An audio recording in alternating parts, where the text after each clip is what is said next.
Hello my dear students, कैसे हैं आप। आई होप कि आप एकदम बढ़िया होंगे। और मैं हूं आपका अपना विनीत कौशिक और आप देख रहे हैं हम सब का अपना चैनल डाइवर्स फिजिक्स। तो बच्चों, आज मैं आपके लिए लेकर आया हूं इलेक्ट्रोस्टैटिक्स के chapter 2 electrostatic potential and capacitance का topic redistribution of charges and common potential. तो बच्चों, काफ़ी इंटरेस्टिंग टॉपिक है और इम्पोर्टेंट भी है बोर्ड के पॉइंट ऑफ व्यू से भी और कॉम्पिटेटिव एग्जाम्स के पॉइंट ऑफ व्यू से भी, ठीक है, और इजी टॉपिक है। तो redistribution of charges and common potential से पहले मैं आपको एक फ्लैशबैक में ले जाना चाहूँगा। मींस और अच्छी पिक्चर बने, हमको और अच्छा विजुलाइज हो ये कॉन्सेप्ट, उसके लिए, ठीक है।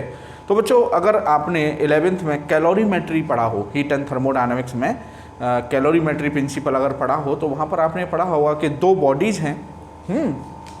बॉडीज़ हैं। सपोज एक बॉडी है ये और एक बॉडी है ये। इसका टेम्परेचर है T1 और इसका टेम्परेचर है T2, ठीक है। And suppose T1 greater than T2। तो आपने वहाँ पढ़ा होगा कि अगर इन दोनों बॉडीज़ को एक दूसरे के कांटेक्ट में कर दिया जाए तो heat will flow from higher temperature to lower temperature body. Clear? कहने का मतलब T1 बड़ा है, T2 छोटा है, तो बॉडी ए, मान लो ये बॉडी बी है, तो बॉडी ए से बी की तरफ हीट फ्लो करेगी और वो तब तक फ्लो करती है बच्चों जब तक दोनों के टेम्परेचर सेम ना हो जाएं। मींस इसका भी टेम्परेचर T और इसका भी टेम्परेचर T, जब दोनों के टेम्परेचर सेम हो जाएंगे तो जो हीट का फ्लो है वो रुक जाएगा, है ना। दिस टेम्परेचर, जो दोनों का अब एक टेम्परेचर हो गया है, इस टेम्परेचर को बच्चों हम बोलते थे कॉमन टेम्परेचर। क्या बोलते थे इसे हम? Common temperature. मतलब दोनों का एक ही टेम्परेचर है तो कॉमन, ठीक है। जस्ट लाइक दिस फिनोमेना, मैं आपसे एक बात और कहता हूँ, पूरी फिजिक्स एक जैसी होती है। पता है मैं क्यों कहता हूँ पूरी फिजिक्स एक जैसी होती है? क्योंकि इट्स माई पर्सनल एक्सपीरियंस। मैं इतने दिनों से टीचिंग कर रहा हूँ तो मैंने देखा है, मैंने फिजिक्स के पैटर्न को समझा है ना। तो कहने की पूरी फिजिक्स एक जैसी होती है, कहने का मतलब पैटर्न एक जैसा ही है, सिर्फ टर्मिनोलॉजी चेंज हो जाती है, जगह चेंज हो जाती है ना। लेकिन अगर भाव को समझो, इमोशंस को समझो, तो वो चीज़ एक ही होती है। जैसे यहाँ पर क्या है, यहाँ पर हम हीट एंड टेम्परेचर के टर्म्स में बात कर रहे हैं, है ना। फ़र्क सिर्फ इतना आएगा कि यहाँ पर हीट फ्लो कर रही है, यहाँ पर चार्ज फ्लो करेगा। यहाँ पर टेम्परेचर सेम हो रहा है, यहाँ पर पोटेंशियल सेम होगा, बात वही है। तो इसलिए मैं कहता हूँ कि पूरी फिजिक्स एक जैसी होती है ना। तो मैं समझता हूँ कि ये आपको फ्लैशबैक काफ़ी सहायता करेगी आपकी इस रीडिस्ट्रीब्यूशन ऑफ चार्ज फिनोमेना को समझने में, ठीक है बच्चों। तो अब समझते हैं redistribution of charges and common potential को, कि ये दो कंडक्टर्स हैं A और B, ठीक है। A पर चार्ज है Q1, B पर चार्ज है Q2। A की कैपेसिटेंस है C1, B की कैपेसिटेंस है C2, और A का जो पोटेंशियल है V1 है और B का पोटेंशियल V2 है, ठीक है। यहाँ पर वो कहेगा कि अगर इन दोनों कंडक्टर्स को if they are connected by a wire, metallic wire, और टच विद ईच अदर, दोनों बातें सेम हो सकती हैं। मतलब या तो एक कनेक्टिंग वायर से कनेक्ट कर दो, है ना, मेटालिक वायर से, या उन दोनों को एक दूसरे के कांटेक्ट में कर दो, एक ही बात है, ठीक है ना। तो जब इन दोनों को हम एक मेटालिक वायर से कनेक्ट कर देंगे, क्योंकि late V1 is greater than V2, और ये बात हम कई बार जान चुके हैं कि अगर पोटेंशियल डिफरेंस है तो जो चार्ज है वो फ्लो करने लगता है, और चार्ज ऑलवेज हायर पोटेंशियल से लोअर पोटेंशियल फ्लो करता है, पॉजिटिव चार्ज, ठीक है ना। तो यहाँ से क्या होगा कि क्योंकि A का पोटेंशियल B से ज़्यादा है तो चार्ज A से B की तरफ फ्लो करेगा, और वो तब तक फ्लो करेगा जब तक कि दोनों के पोटेंशियल सेम ना हो जाएं। तो इसका भी पोटेंशियल V हो गया और इसका भी पोटेंशियल V हो गया साहब, है ना। तो ये जो सेम पोटेंशियल हो गया दोनों का, आफ्टर सम टाइम, इस पोटेंशियल को ही हम क्या बोलते हैं बच्चों? कॉमन पोटेंशियल, ठीक है। अब बच्चों ध्यान देने वाली बात ये है कि Q1, इस बार इनिशियल चार्ज था Q1, क्योंकि अब कुछ चार्ज A से B पर चला गया, कुछ चार्ज A से B पर चला गया, तो अब Q1 तो रहेगा नहीं, Q1 से कुछ और चार्ज हो जाएगा, चेंज हो जाएगा मतलब। तो ये हो गया सपोज Q1 डैश, क्योंकि इसने कुछ चार्ज लिया है तो अब इस पर Q2 नहीं रहेगा, अब इस पर चार्ज चेंज होके हो गया सपोज Q2 डैश, ठीक है। कैपेसिटेंस इसकी भी C1 है और इसकी भी C2 है, क्लियर। तो बच्चों हमें ये पता करना है रीडिस्ट्रीब्यूशन क्यों पढ़ाना, हम पहले तो ये सोचिए रीडिस्ट्रीब्यूशन मतलब पहले हमने चार्ज डिस्ट्रीब्यूट किए कि भाई हमने इसको चार्ज दे दिया Q1 और इसको चार्ज दे दिया हमने Q2, this is called distribution. Redistribution मतलब मतलब दोबारा, जब उन दोनों को हमने कनेक्ट कर दिया एक मेटेलिक वायर से तो उन्होंने उस चार्ज को रीडिस्ट्रीब्यूट किया अपनी मर्जी से कि भाई हम दोनों को पोटेंशियल सेम करना है तो तू मेरा कुछ चार्ज तू ले ले, है ना। तो एक ने अपना कुछ चार्ज दूसरे को दे दिया और इस तरह से दिया कि दोनों के पोटेंशियल क्या हो गए, सेम हो गए। तो that's why this phenomena is called redistribution. पहले हमने डिस्ट्रीब्यूट कर दिया, उन दोनों को कनेक्ट कर दिया तो उन्होंने अपनी मर्जी से अपने पोटेंशियल सेम करने के लिए उस चार्ज को क्या कर लिया, रीडिस्ट्रीब्यूट कर लिया, ठीक है साहब। तो हमें यह पता करना है कि आफ्टर रीडिस्ट्रीब्यूशन जो उनका पोटेंशियल कॉमन पोटेंशियल हुआ है वो कितना होगा, सही है। तो पहले रीडिस्ट्रीब्यूशन ऑफ चार्जेस जो फिनोमेना है हम इसको डिफाइन कर लेते हैं, नोट्स में लिख लेते हैं कि whenever two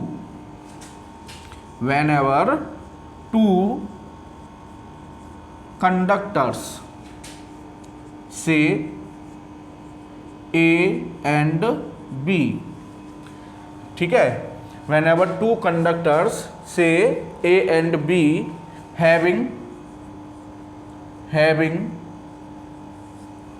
charges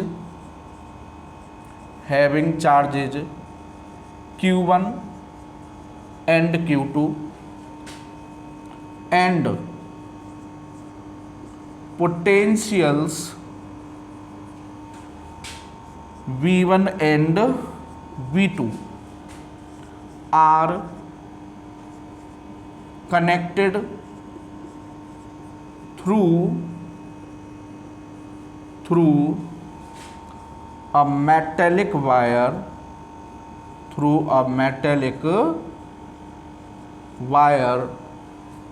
then charge will flow from higher potential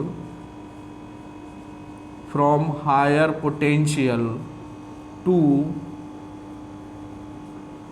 lower potential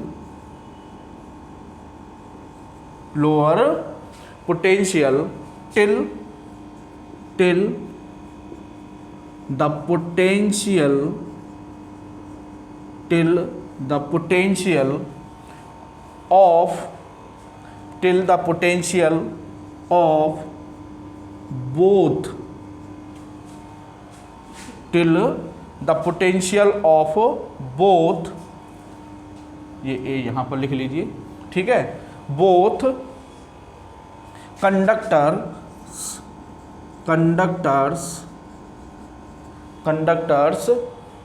become same,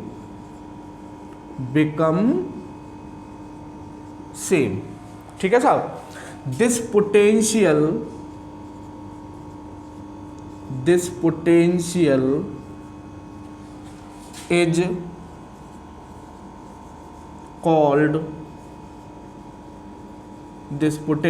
is called common potential और इसको हमने कह दिया V, ठीक है बच्चों। तो आप इसको नोट कर लीजिए, ये कॉन्सेप्ट को हमने समराइज कर दिया, मतलब कॉन्सेप्ट है क्या ये चीज़ आपको लिख लेनी है कि whenever two conductors say A and B having charges Q1 and Q2 and potentials V1 and V2 are connected through a metallic wire, then charge will flow from higher potential to lower potential till the potential of both conductors become same and this potential is called common potential, ठीक है। तो मैं side से हो गया हूँ, आप लिख सकते हैं या स्क्रीनशॉट ले सकते हैं, ठीक है। तो मैं समझता हूँ आपने स्क्रीनशॉट ले लिया होगा, तो मैं अब इसको रफ कर देता हूँ, ठीक है बच्चों। तो हमने इसको मिटा दिया साहब अब। तो रीडिस्ट्रीब्यूशन ऑफ चार्ज में क्या होना है ये आपके समझ में आ गया होगा। अब बढ़ते हैं हम कैलकुलेशन की तरफ कि how to calculate common potential. ठीक है, अब साहब तो सबसे पहली बात तो ये है बच्चों कि इस फिनोमेना में हुआ क्या है, चार्ज इधर से उधर गया है ना। तो समझने की बात है, मैं ऐसे समझते हैं कि सपोज करो इस पर था 3 माइक्रो कूलम चार्ज सपोज, ठीक है, और इस पर था सपोज 1 माइक्रो कूलम चार्ज, ठीक है। अब इस पर 3 माइक्रो कूलम में से कुछ चार्ज इधर चला गया, मान लो 1 माइक्रो कूलम चला गया, तो 2 माइक्रो कूलम रह जाएगा अब इस पर, क्योंकि इसने 1 माइक्रो कूलम ले लिया है, तो पहले 1 था तो अब हो जाएगा 2 माइक्रो कूलम, सही है ना। तो अगर आप देखें इस फिनोमेना में रीडिस्ट्रीब्यूशन होने से पहले टोटल चार्ज कितना था, 3 + 1 4 माइक्रो कूलम, और रीडिस्ट्रीब्यूशन होने के बाद भी टोटल चार्ज कितना है, 2 + 2 4 माइक्रो कूलम। तो कहने का मतलब ये हुआ कि in the phenomena of redistribution of charges charge is conserved. ये की पॉइंट है इसका, क्या, यहां पे लिख लीजिए इन रीडिस्ट्रीब्यूशन, ये की पॉइंट है बच्चों इस फिनोमेना का, in redistribution of charges, in redistribution of charges charge will remain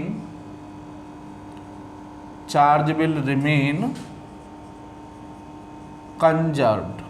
charge क्या रहेगा बच्चों, कंजर्व्ड रहेगा। कहने का मतलब रीडिस्ट्रीब्यूशन होने से पहले जितना चार्ज था, रीडिस्ट्रीब्यूशन होने के बाद भी उतना ही चार्ज रहेगा। सो QI = QF, QI = QF, this is the key point of redistribution of charge. अगर हमें ये की पॉइंट समझ में आ गया है तो अब कोई भी कैलकुलेशन हो जाएगी, अब कुछ भी नहीं है इसमें। तो देखिए बच्चों, मैं अब आपको बता रहा हूं कॉमन पोटेंशियल, कि how to calculate common potential V। तो देखिए साहब, रीडिस्ट्रीब्यूशन से पहले टोटल चार्ज कितना था, तो Q1 और Q2 दोनों का सम, तो Q1 + Q2, ये हो गया टोटल इनिशियल चार्ज।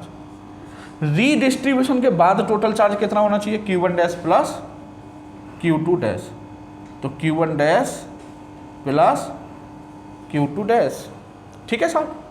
अब मैंने आपको याद हो लास्ट लेक्चर में बताया था कि अब जहाँ कैपेसिटेंस की बात होगी तो 3 चीज़ें हैं, Q, V, C। कोई भी चीज़ आपको अगर कैलकुलेट करनी है तो फॉर्मूला है एक, Q = CV। याद आया कुछ? अगर Q कैलकुलेट करना है तो Q = CV, ठीक है। V कैलकुलेट करना है तो Q/C, ठीक है। C कैलकुलेट करनी है तो Q/V। याद आया हो कुछ, है ना। तो मेरे को यहाँ पर क्या करना है, Q कैलकुलेट करना है। तो बच्चों Q1 क्या हो जाएगा, C1V1, तो C1V1। Q2 क्या हो जाएगा साहब, C2V2, ठीक है। Q1 dash after redistribution charge है, तो आफ्टर रीडिस्ट्रीब्यूशन पोटेंशियल क्या हो गया, B, तो C1V, ठीक है। Q2 डैश क्या हो जाएगा बच्चों, C2V, ठीक है साहब, है ना।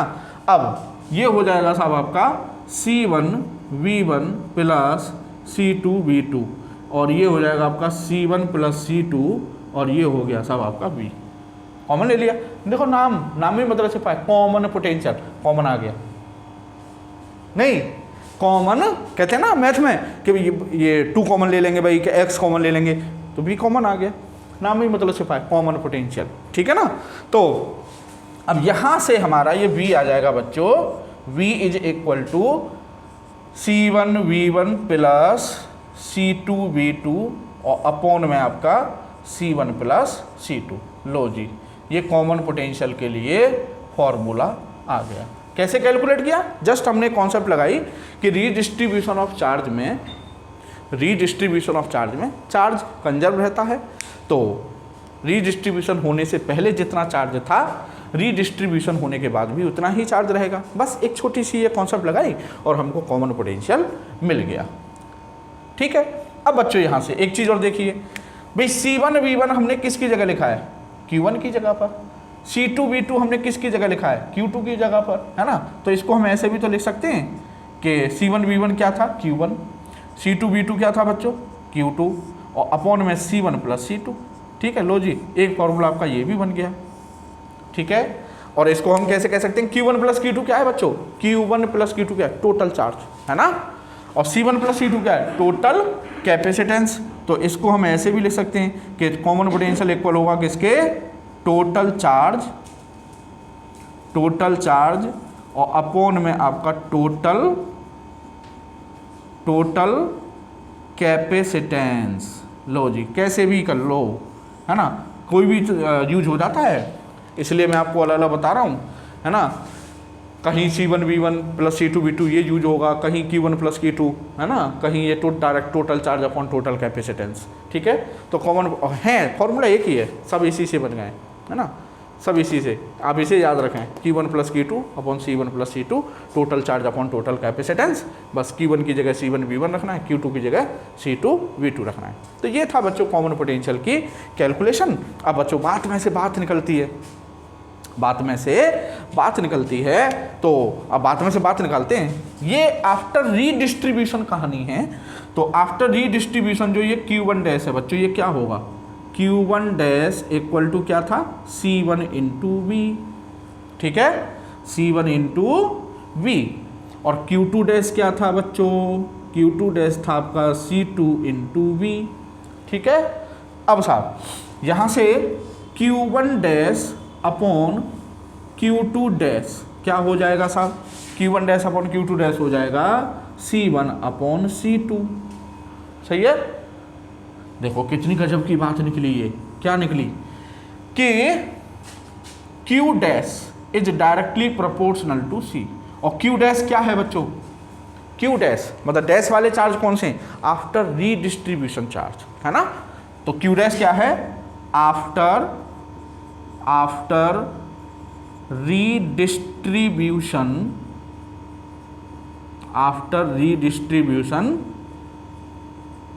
चार्ज। ठीक है, मतलब रीडिस्ट्रीब्यूशन के बाद जो चार्जेज हैं कंडक्टर ए और बी पर।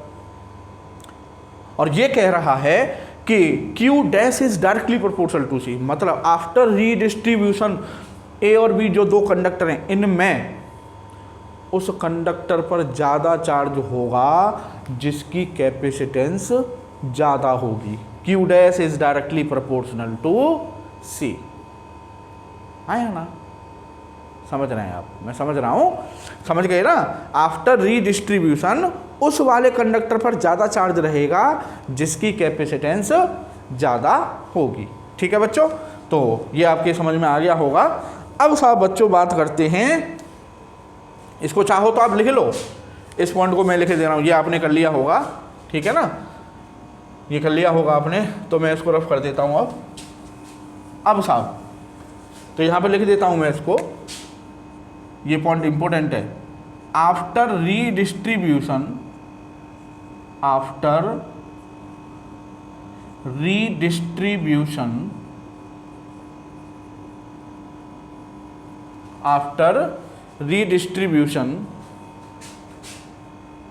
charge will be more on that conductor whose capacitance is large. Clear? After redistribution, charge will be more on that conductor whose capacitance is large. ठीक है, अब सपोज करो दोनों की कैपेसिटेंस इक्वल है, suppose in दोनों की C1 C2 जो है वो इसकी भी C है इसकी भी C है, तो फिर क्या निकला भाई, दोनों की बराबर है, तो आफ्टर रीडिस्ट्रीब्यूशन दोनों पर चार्ज क्या रहेगा, बराबर रहेगा। ठीक है साहब, अब साहब इसको रफ कर देता हूँ मैं, चलिए साहब मिटा दिया। अब आती है बच्चों, वो आपसे और कुछ पूछ सकता है, वो आपसे ये पूछ सकता है कि भाई इस फिनोमेना में चार्ज ट्रांसफ़र हुआ है एक कंडक्टर से दूसरे कंडक्टर पर, है ना, इधर चार्ज ट्रांसफ़र हुआ है ए से बी की तरफ, तभी तो Q1 से चार्ज Q1 डैश हुआ है।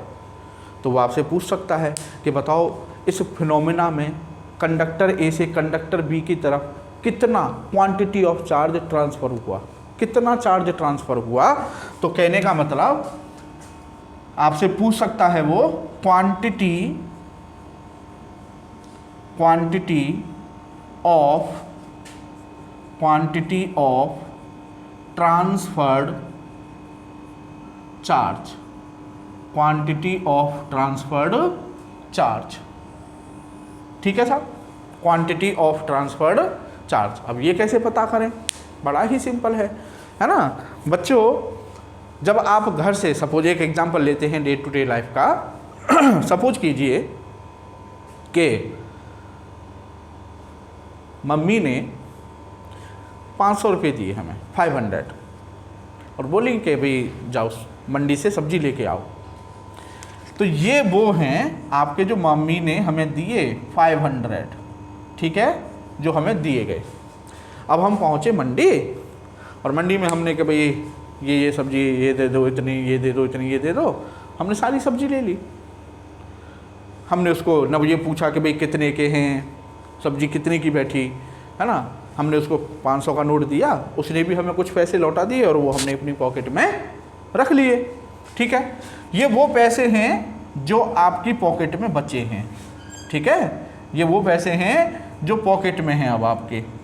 क्लियर, ये वो थे जो आपको दिए गए थे घर से, और ये वो हैं कि आपने सब्जी खरीद ली। सब्जी खरीदने के बाद जो बचे, जो उसने लौटाए सब्जी वाले ने, ये वो हैं जो आपकी पॉकेट में रखे हुए हैं।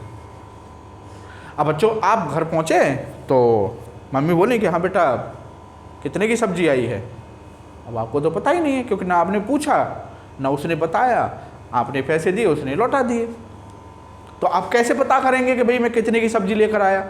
सिंपल सा लॉजिक है, आपको टोटल 500 रुपये दिए थे, आपके पास ये वो हैं जो बचे हैं। मान लो अब मैं खोल देता हूँ, मान लो 50 रुपये बचे थे आपके पास, तो आप जेब में गिनोगे कि भाई मुझे कितने दिए हैं सब्जी वाले ने। आपको 50 का नोट मिला, बोले इसका मतलब उसने मुझे 50 का नोट लौटाया है, तो 500 माइनस 50, तो इसका मतलब सब्जी कितने रुपए की आ गई, 450 की।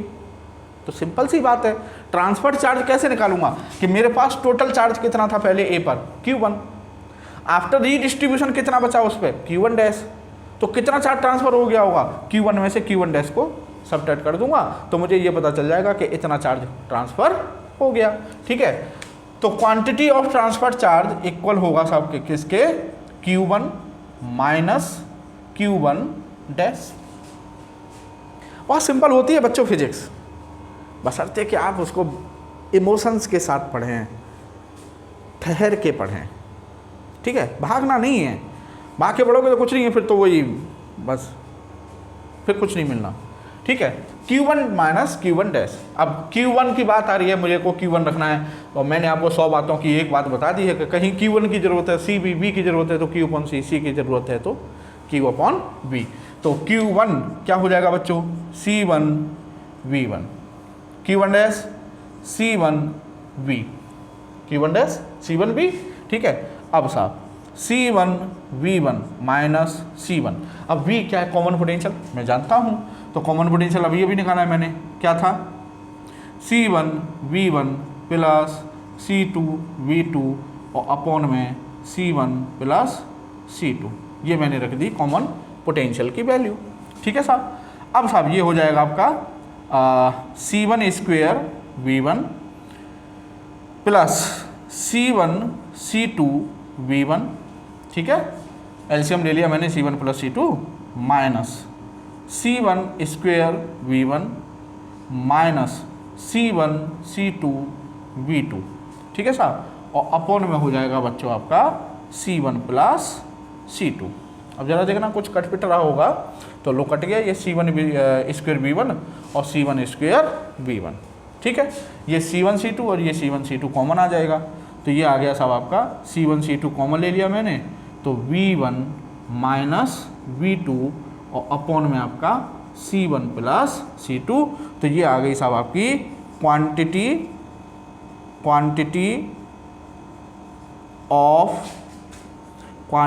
Of transferred charge, quantity of transferred charge, लो जी ये आ गया। आप फॉर्मूले याद है, अच्छी बात है, फॉर्मूले अगर आपको याद हैं तो अच्छी बात है, लेकिन अगर आपको प्रोसीजर पता है, क्योंकि ये जो बड़े बड़े एग्जाम्स होते हैं ना बच्चों, जैसे जेई है, जेई मेन है, एडवांस, इनमें फॉर्मूले कई बार धोखे दे जाते हैं, और कई बार आपको वो प्रोसीजर जो अप्रोच होती है ना वो उसकी ज़रूरत पड़ती है।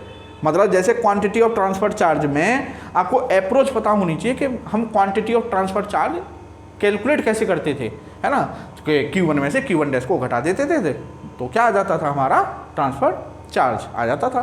तो अप्रोच आपको ज़रूर पता होनी चाहिए कि हमने ये कैलकुलेट किया, ऐसे क्यों कैलकुलेट किया है, सही है ना। तो ये हो गया आपका, अगर फॉर्मूला याद है अच्छी बात है, नहीं बोर्ड के पॉइंट ऑफ व्यू से तो फॉर्मूला याद ही होना चाहिए, है ना, क्योंकि बोर्ड के उसमें कोई अप्रोच इस तरह के सवाल नहीं आते कि आपको अप्रोच लगानी आनी चाहिए, है ना, वहाँ फॉर्मूला बेस्ड क्वेश्चन ही आते हैं। ठीक है, तो ये हो गया आपका C1 C2 V1 minus V2 और ये, ठीक है साहब। अब बच्चों इसमें आपका लास्ट पॉइंट है अब रीडिस्ट्रीब्यूशन ऑफ चार्ज में रीडिस्ट्रीब्यूशन ऑफ चार्ज में लास्ट पॉइंट है आपका loss in energy, loss in energy. तो लॉस इन एनर्जी को करते हैं साहब, ठीक है। चलिए इसको सारे को ही मिटा देता हूं मैं, आनंद लेते रहिए फिजिक्स का, और मन में बस एक ही जप करते रहिए कि फिजिक्स इज वेरी सिंपल। हाँ सिंपल होती है यार फिजिक्स। चलिए देखते हैं, तो नेक्स्ट कॉन्सेप्ट है इसमें आपकी loss in energy, loss in energy, ठीक है, टेंशन ना लें, एक एक पॉइंट क्लियर होगा।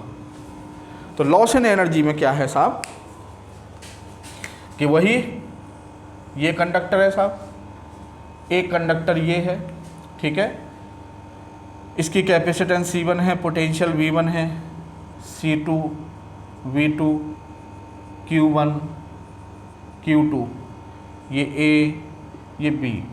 अब साहब हमने इन दोनों को एक मेटेलिक वायर से कनेक्ट कर दिया, तो उसके बाद क्या होगा बच्चों, चार्ज ट्रांसफ़र होगा।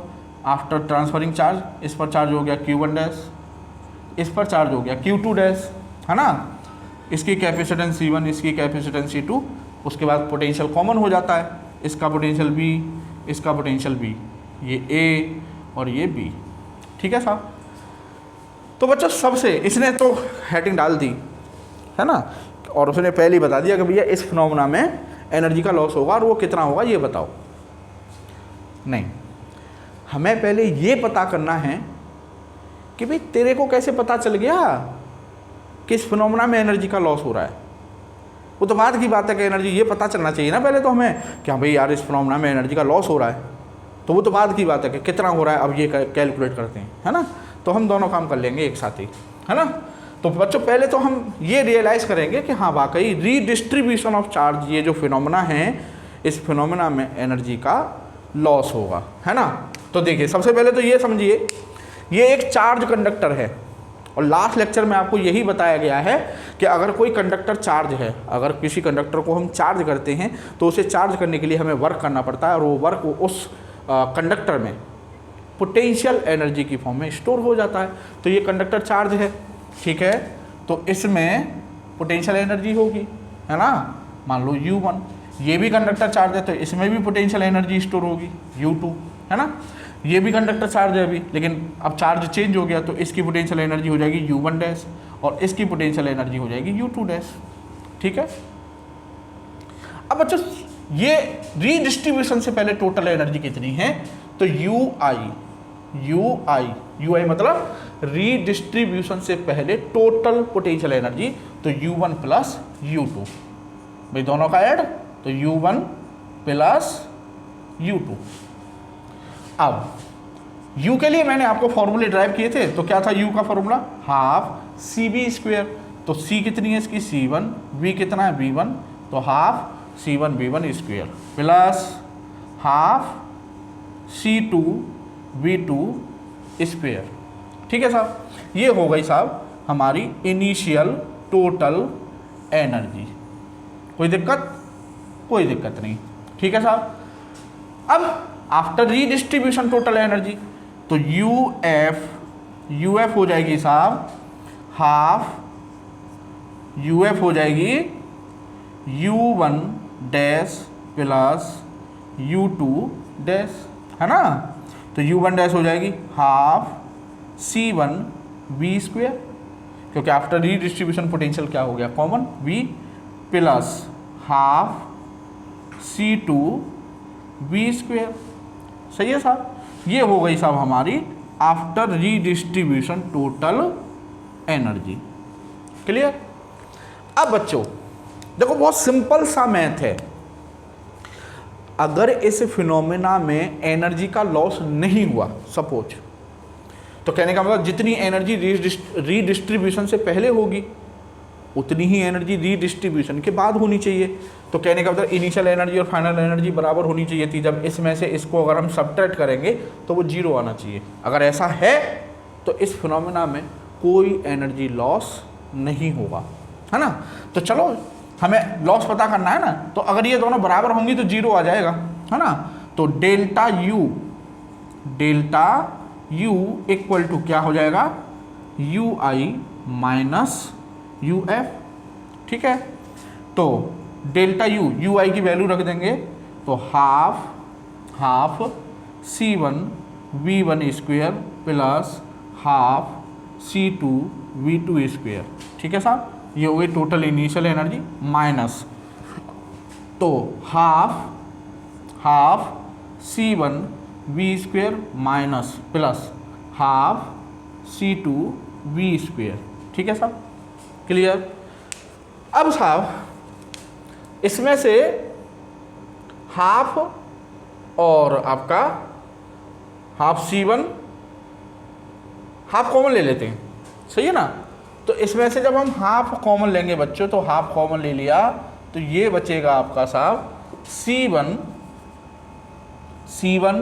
V1 square plus C2 V2 square, ठीक है साहब, माइनस C1 V स्क्वेयर और माइनस C2 V स्क्वेयर होगा। अब साहब half C1 V1 square plus C2 V2 square, और इसमें से बच्चों कॉमन ले लेंगे C1 प्लस C2, तो ये हो जाएगा आपका minus C1 plus C2 common ले लेंगे तो ये हो जाएगा आपका V स्क्वेयर। सही है जी। अब साहब V क्या है? Common potential. कॉमन पोटेंशियल क्या है वो हम जानते हैं, हमने पहले ही कैलकुलेट कर लिया है। तो half C1 V1 square plus C2 V2 square minus C1 plus C2, और V की अब वैल्यू रख देंगे बच्चों, ये आप लिख लीजिए क्योंकि मैं इसको रफ करने वाला हूँ, ठीक है ना, या स्क्रीनशॉट ले लीजिए, ठीक है। तो मैं इसको रफ कर देता हूँ। अब साहब ये हो जाएगा V की वैल्यू, तो C1 V1 plus C2 V2 का होल स्क्वेयर, है ना, क्योंकि स्क्वायर है ना V स्क्वेयर, और अपॉन में नीचे C1 प्लस C2 का होल स्क्वेयर, ठीक है। C1 प्लस C2 से एक C1 plus C2 cancel out हो जाएगा, तो ये आएगा आपका half C1 V1 square plus C2 V2 square और माइनस, ठीक है, ये भी लिख लिया होगा आपने, ठीक है। तो इसको रफ कर देता हूँ मैं अब साहब तो ये हो जाएगा आपका C1 V1 square plus C2 V2 square और माइनस ये हो गया C1 V1 plus C2 V2 का होल स्क्वेयर और अपॉन में हो गया साहब आपका C1 प्लस C2, ठीक है। अब साहब हाफ ये हो जाएगा आपका C1 स्क्वेयर V1 स्क्वेयर, ठीक है, plus C1 C2 V1 square, LCM ले लिया मैंने C1 plus C2, plus C1C2 V2 square plus C2 square V2 square, ठीक है, और माइनस ए प्लस बी का होल स्क्वायर ऐसे खोल देंगे तो C1 square B1 square minus C2 square और V2 स्क्वेयर, ठीक है साहब, और माइनस 2C1C2 V1 V2, और ये हो गया साहब बच्चों आपका अपॉन में C1 प्लस C2, ठीक है। अब देखिए साहब C1 स्क्वेयर V1 स्क्वेयर और ये C1 square V1 square cancel out हो जाएगा, C2 स्क्वेयर V2 स्क्वेयर और C2 स्क्वेयर V2 स्क्वेयर ये कैंसिल आउट हो गया साहब, है ना। तो अब देखो C1 C2 और इधर ये C1 C2 कॉमन हो जाएगा तो ये आएगा आपका हाफ C1 C2 कॉमन ले लिया और अपॉन में नीचे आपका C1 प्लस C2 है और ये हो जाएगा आपका V1 square plus V2 square नहीं और माइनस 2V1 V2, ठीक है साहब। अब बच्चों ये क्या हो जाएगा आपका, जरा देखिए, ये हो गया आपका V1 square plus V2 square minus 2V1 V2, ये हो गया आपका V1 माइनस V2 का होल स्क्वेयर, है ना। तो कहने का मतलब डेल्टा U बोले तो UI माइनस UF जो आया आपका वो कितना आया निकल के, वो आया C1 C2 upon 2C1 plus C2 और V1 माइनस V2 का होल स्क्वेयर, इतना आया साहब आपका ये सॉल्व करके। अब बच्चों कहते हैं ना कि मैथमेटिक्स बोलता है, तो अब देखिए मैथमेटिक्स क्या कह रहा है। बच्चों सबसे पहली बात तो ये है कि इस फिनोमेना में एनर्जी कांस्टेंट नहीं है, एनर्जी कंजर्व नहीं है। क्यों नहीं है? क्योंकि एनर्जी कंजर्व होने का मतलब है कि जितनी डिस्ट्रीब्यूशन से पहले थी एनर्जी, डिस्ट्रीब्यूशन के पास बाद भी अगर उतनी ही रहती तो दोनों एनर्जी बराबर होती, और जब पहली वाली मतलब इनिशियल एनर्जी में से फाइनल एनर्जी को सब्ट्रैक्ट करती तो वो जीरो आना चाहिए था। तो energy loss delta U zero नहीं आ रहा है, डेल्टा यू पहली बात तो जीरो नहीं आ रहा है, इसका मतलब एनर्जी बराबर नहीं है, पहले वाली एनर्जी कुछ है, दूसरे वाली एनर्जी कुछ और हो गई है, ये तो पक्का है। अब चेंज हो गई है एनर्जी, अब चेंज का मतलब ये है दो केस हैं भैया, तो इंक्रीज हुई होगी कोई चीज़ या डिक्रीज होती है। तो अब यहाँ पर ये देखते हैं कि एनर्जी इंक्रीज हुई है या डिक्रीज हुई है। तो देखिए साहब बड़ा बहुत आसानी से बच्चे, ये जो मैथ है ना ये बड़ी प्यारी चीज़ होती है, बोलता है ये सब कुछ बता देता है आपको कि लो ऐसा होगा। अब देखो अभी लास्ट लेक्चर में मैंने आपको बताया था कि कैपेसिटेंस नेगेटिव नहीं हो सकती कभी भी, याद आया कुछ? जिन्होंने अगर लास्ट लेक्चर देखा है उनको पता होगा कि कैपेसिटेंस नेगेटिव नहीं हो सकती। तो ये कभी नेगेटिव पॉजिटिव होगी तो positive positive positive positive positive, कहने का मतलब ये टर्म ऑलवेज आपका पॉजिटिव ही होगा। दूसरी बात V1 माइनस V2 दो नंबर का डिफरेंस, मतलब या यूँ कहिए कोई भी नंबर हो, पॉजिटिव हो नेगेटिव हो, उसका स्क्वायर ऑलवेज पॉजिटिव ही होता है। नहीं भाई आप -5 का स्क्वायर करेंगे तो भी 25 आएगा, और 5 का स्क्वायर करेंगे तो भी 25 आएगा। तो अगर ये नंबर कुछ भी हो, माइनस हो प्लस हो, स्क्वायर हो रहा है इसका तो ये पॉजिटिव ही आएगा ना ऑलवेज। तो कहने का मतलब UI माइनस UF ऑलवेज क्या आएगा यहाँ पर? पॉजिटिव। इट मीन्स जो इनिशियल एनर्जी है वो बड़ी है, फाइनल एनर्जी छोटी है, तभी तो पॉजिटिव आ रहा है। बड़े में से छोटा घटेगा तभी तो पॉजिटिव आएगा। इसका मतलब UI ग्रेटर देन UF, ठीक है, UI ग्रेटर देन UF। इसका मतलब फाइनल एनर्जी कम हो गई है, फाइनल एनर्जी कम हो गई है, इनिशियल ज़्यादा थी। इसका मतलब there is a loss in energy, there is a loss in energy. लो जी बता दिया था ना मैंने, क्या कहा था कि केवल रटना नहीं है कि बस उसने कह दिया लॉस इन एनर्जी निकालो, बस दे दनादन लिखते गए रटते गए, हाँ साहब लॉस इन एनर्जी आ गए। जो हमें ये भी सोचना है कि लॉस इन एनर्जी हो रहा है, ये कैसे कह सकते हैं हम, समझ रहे हैं आप? ठीक है। अब साहब ये लॉस इन एनर्जी हो गया, मतलब इस समय में एनर्जी लॉस हो रहा है, और कितना होगा? इतना होगा साहब, क्लियर? अब बच्चों यहाँ पर एक बात आती है कि लॉस इन एनर्जी हो गया, उसके बाद एक चीज़ देखिए कि अगर ये दोनों पोटेंशियल इक्वल होते मान लो, दोनों बॉडीज के। मैथमेटिक्स बोलता है इसके, आपको इस चीज़ को दिखा रहा हूँ, दोनों के पोटेंशियल अगर इक्वल होते तो इसका मतलब no transfer of charge. No transfer of charge का मतलब डेल्टा यू जीरो, कोई एनर्जी में लॉस नहीं होगा। तो जब जाहिर सी बात है जब कोई चार्ज ट्रांसफर ही नहीं हो रहा तो काय को एनर्जी लॉस होगा। अब बच्चों, एक बच्चे ने मेरे से एक क्वेश्चन पूछा था कि सर ठीक है एनर्जी में लॉस हो रहा है, एनर्जी में लॉस हो रहा है, लेकिन सर ये एनर्जी तो कंजर्व रहती है, मतलब कहीं समझ रहे हैं ना, law of conservation of energy. तो बोला कि सर फिर ये एनर्जी कहाँ गई। तो अब सवाल आता है कि ये जो एनर्जी लॉस हुई है ये एनर्जी गई कहाँ। तो बच्चों आज आपको मैं इसको दिखा के जाऊंगा कि वो एनर्जी आपको कहाँ दिखाई देगी, मतलब दिखाई देगी कह रही ये तो रही वो एनर्जी।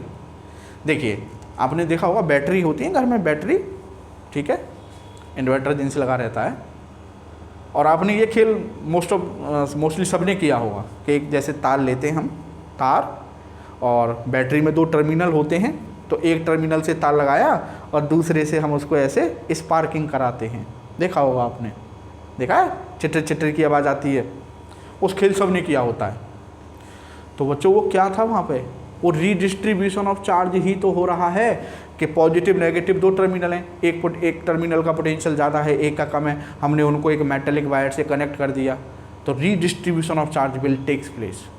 और जब हम उसको टच कराते हैं दूसरे टर्मिनल से तार को, तो वहाँ पर क्या होता है, स्पार्किंग होती है। स्पार्किंग में क्या होता है, लाइट होती है ना, आवाज़ आती है हमें, जो स्पार्किंग करती है तो आवाज़ आती है ना, साउंड हो गई, है ना। और जब हम उस तार को छूते हैं, आपने कभी देखा उस तार को छूते हैं तो वो गर्म भी हो जाता है। तो कहने का मतलब जो वो एनर्जी लॉस हुआ है वो energy light energy, sound energy और हीट एनर्जी में क्या हो चुकी है, कन्वर्ट हो चुकी है। सही है। तो यहाँ पे आप चाहें तो लिख सकते हैं this losted energy, this losted energy is converted into the form of light, sound and heat energy. ठीक है, this losted energy is converted into the form of light, sound and heat energy. तो वो energy उन energies में क्या हो चुकी है बच्चों, कन्वर्ट हो चुकी है। तो ये बच्चों था हमारा रीडिस्ट्रीब्यूशन ऑफ चार्ज। ठीक है बच्चों, तो इस पर हम एक दो क्वेश्चन देखते हैं और उसके बाद लेक्चर को समाप्ति देते हैं। तो बच्चों क्वेश्चन है, two conducting spheres of radii 5 centimetre and 10 centimetre are given a charge of 15 microcoulomb each. After the two spheres are joined by a conducting wire, the charge on the smaller sphere is. तो ये तो समझ में आ गया होगा कि दो sphere हैं अलग अलग रेडियाई के, दोनों को एक कंडक्टिंग, दोनों को इक्वल चार्ज दिया गया है 15 माइक्रोकूलम, और उसके बाद दोनों को एक कंडक्टिंग वायर से कनेक्ट कर दिया। तो ये तो समझ में आ गया ना। सवाल को पढ़ते ही ये समझ में आना जरूरी है कि ये किस फिनोमेना के ऊपर सवाल है। तो कंडक्टिंग वायर से कनेक्ट कर दिया दो कंडक्टर्स को, मतलब रीडिस्ट्रीब्यूशन ऑफ चार्ज। ठीक है बच्चों, तो छोटे वाले स्फीयर पर कितना चार्ज होगा वो ये पूछ रहा है आफ्टर रीडिस्ट्रीब्यूशन। तो बच्चों सबसे पहले हम कॉमन पोटेंशियल की बात करें तो कॉमन पोटेंशियल होता है हमारा V equal to total charge, ठीक है, और अपॉन टोटल कैपेसिटेंस। ठीक है साहब। अब यहाँ ध्यान से देखिए, स्फेरिकल कंडक्टर ना और उनकी हमको कैपेसिटेंस गिवन नहीं है, रेडियाई गिवन है। तो टोटल चार्ज हो जाएगा बच्चों कितना, टोटल चार्ज हो जाएगा 15 + 15 मतलब 30 माइक्रोकूलम, मतलब 30 × 10⁻⁻⁶ कूलम, और C1 + C2 ये हो जाएगा 4 pi epsilon not R1 plus 4 पाई, इसको ऐसे स्मॉल r कैपिटल R ले लो जिससे छोटे बड़े का डिफरेंस याद रहे। तो 4 pi epsilon not capital R, ये छोटा है ये बड़ा है। ठीक है, तो ये हो जाएगा बच्चों आपका 1/4 पाई एप्सिलॉन नॉट, इसमें से ये कॉमन आ जाएगा, और ये ऊपर हो जाएगा आपका 30 × 10⁻⁻⁶ और अपॉन में आपका small r plus capital R. ठीक है, और ये हो जाएगा 1/4πε0 की वैल्यू 9 इंटू 10⁻9 और इंटू 30 इंटू 10⁻⁻6 और अपॉन में small R plus capital R. ठीक है, अब साहब ये तो आ गया बच्चों हमारा कॉमन पोटेंशियल। ठीक है, अब ये आप सोचेंगे आपने कॉमन पोटेंशियल क्यों निकाला, क्योंकि आफ्टर रीडिस्ट्रीब्यूशन बच्चों जो चार्ज होता था क्यू डैश वो होता था आपका सी बी कॉमन पोटेंशियल आता था उसमें, है ना। तो यहाँ पर कॉमन पोटेंशियल की जरूरत पड़ेगी ना हमें, तो क्यू डैश इक्वल टू हो जाएगा सी किसकी, छोटे वाले की, तो छोटे वाले की सी हो जाएगी 4πε0 और इंटू स्मॉल आर। ठीक है साहब, इंटू बी, तो बी कितना है हमारा 1/4πε0 और 30 इंटू 10⁻⁻6 और अपॉन में small R plus capital R. सही है साहब, तो देखो 4πε0 से 4πε0 कैंसिल हो गया, है ना। और बच्चों ये क्या था आपका 30 इंटू 10⁻⁻6 टोटल चार्ज, है ना। तो इसको देखो मैं आपको मैंने ये सॉल्व किया है और आपको एक ट्रिक बना के दूंगा इसमें। तो ये हो गया आपका small R upon small R plus capital R. ठीक है, और ये क्या था आपका टोटल चार्ज, तो टोटल चार्ज, लो जी ये आपकी ट्रिक हो गई। आफ्टर रीडिस्ट्रीब्यूशन अगर चार्ज की बात हो रही है, छोटे वाले पे पूछा तो स्मॉल आर ऊपर आएगा, बड़े वाले पे पूछता तो कैपिटल आर ऊपर आता, इतना समझ जाओ। तो टोटल चार्ज आया हमारा 30 इंटू 10⁻⁻6, स्मॉल आर है हमारी कितनी 5 इंटू 10⁻⁻2 और आर प्लस आर हो जाएगा 15, तो 15 इंटू 10⁻⁻2 10 ये 15 दूनी 30, ठीक है 10, तो 10 इंटू 10⁻⁻6 बोले तो 10 माइक्रो कूलम। तो आप इसको एज ए ट्रिक याद रखें बच्चों, इस फॉर्मूले को एज ए ट्रिक याद रखें कि कभी इस तरह का सवाल हो कि छोटे वाले स्फीयर पर कितना चार्ज होगा या बड़े वाले स्फीयर पर कितना चार्ज होगा, तो आप कैसे करेंगे, Q dash after redistribution total charge bracket में small R upon capital small R plus capital R. अगर बड़े वाले पे पूछा है तो ऊपर क्या आ जाएगा कैपिटल आर। सवाल हो गया, तो answer is B 10 micro coulomb. 10 micro coulomb ये हो गया साहब आपका आंसर। ठीक है बच्चों, तो बच्चों क्वेश्चन है आपका 2 insulated metallic spheres of 3 microfarad and 5 microfarad capacitances are charged to 300 volt and 500 volt respectively. What will be the energy loss when they are connected by a wire? तो जब कंडक्टर्स को वायर से connect कर देंगे तो redistribution of charge होगा, redistribution of charge होगा तो एनर्जी लॉस होगा। तो वो वही पूछ रहा है कि कितना एनर्जी लॉस होगा। तो सब कुछ आपको गिवन है, डायरेक्ट फार्मूला बेस्ड क्वेश्चन है। और ये भी जो स्टेट लेवल का एग्ज़ाम है आपका, ये कई एग्जाम्स में आ चुका है बच्चों, CPMT, PMT, है ना, KCET, कई में स्टेट लेवल्स के जो एग्ज़ाम है। तो डेल्टा यू का फॉर्मूला भी अभी हमने ड्राइव किया था, C1 C2 upon 2 C1 plus C2 और ब्रैकेट में आपका यहाँ B1 माइनस B2 का होल स्क्वायर। सारी वैल्यूज आपको गिवन है। तो C1 हो जाएगी साहब आपका 3 इंटू 10⁻�6, ठीक है, और 5 इंटू 10⁻�6 अपॉन में ये हो जाएगा आपका 8, ठीक है। तो 2 इंटू 8 इंटू 10⁻�6 और B1 माइनस B2 हो जाएगा बच्चों 500 और 300 मतलब 200 का स्क्वायर, 200 का स्क्वायर, ठीक है साहब। एक 10⁻�6 से ये कैंसिल हो जाएगा तो ये आएगा आपका 15 इंटू 10⁻�6 और अपॉन में बच्चों 16 और ये हो जाएगा आपका 4, 200 का स्क्वायर 4 और इंटू 10⁻⁴, ठीक है। ये हो जाएगा आपका 4, तो 15/4 और 10⁻⁻2, तो ये हो जाएगा आपका 3, ठीक है। और 12 3 7 3.75 इंटू 10⁻⁻2, 4 12 3.75 इंटू 10⁻⁻2 जूल। इतनी एनर्जी बच्चों इसमें क्या होनी है, लॉस होनी है। क्लियर बच्चों। तो ये 2 क्वेश्चंस थे इसी तरह के। कहने का मतलब अगर आपका कॉन्सेप्ट क्लियर है तो कोई बड़ी बात नहीं होती है। तो मिलते हैं बच्चों नेक्स्ट लेक्चर में नए टॉपिक के साथ। तब तक के लिए फिजिक्स पढ़ते रहिए, आनंद लेते रहिए, ठीक है। और तब तक के लिए जय हिंद, थैंक यू।